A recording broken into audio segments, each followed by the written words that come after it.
Monica, இளநீ எடுத்து சாப்பிடுங்க. நீங்களே எடுத்து சாப்பிடுங்க. எடுங்க. கொஞ்சம் கொஞ்சமாக கடிச்சு சாப்பிடுங்க. தேங்காய்னா உங்களுக்கு ரொம்ப பிடிக்கும்ல? ஐயா வந்துச்சா? சரி சரி, அம்மா கட் பண்ணி தரட்டுமா? அம்மா சின்ன சின்னதா அம்மா கட் பண்ணி வச்சுருக்கேன். இப்போ அழகாக ஒன்று ஒன்றா எடுத்து சாப்பிடுங்க.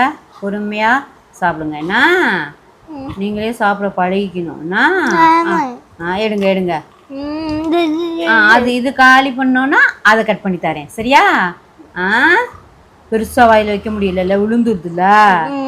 எடுங்க எடுங்க, பொறுமையாக எடுங்க. Very good. பொறுமா, ட்ரை பண்ணுங்க. பரவாயில்ல. ஐயோ பரவாயில்ல. இன்னொன்று எடுங்க எடுங்க. அதை விட்டுருங்க, நான் அம்மா எடுத்து தரேன். இன்னொன்று எடுங்க எடுங்க எடுங்க எடுங்க. சீக்கிரமா. எடுங்க எடுங்க. இளநீ தண்ணி குடிக்கிறீங்களா? எடுங்க எடுங்க, எடுத்து குடிங்க. அதை அப்புறம் சாப்பிட்றீங்களா? கட் பண்ணி கொடுத்துட்டேன்ல. சரி, தண்ணி மெதுவாக எடுத்து குடிங்க. மெதுவாக எடுங்க. ட்ரை பண்ணுங்க. Very good. மெதுவா மெதுவா மெதுவா. Super super super. ரெண்டு கையிலையும் பிடிங்க. இன்னும் கொஞ்சம் நிமிக்க கையை உயர்த்தமாக தூக்குங்க, மேலே தூக்குங்க. பக்கத்தில் கொண்டு போங்க, வாய் பக்கத்தில். Very good. இப்போ நிமிருங்க. நிமிர்ந்து குடிங்க. Very good.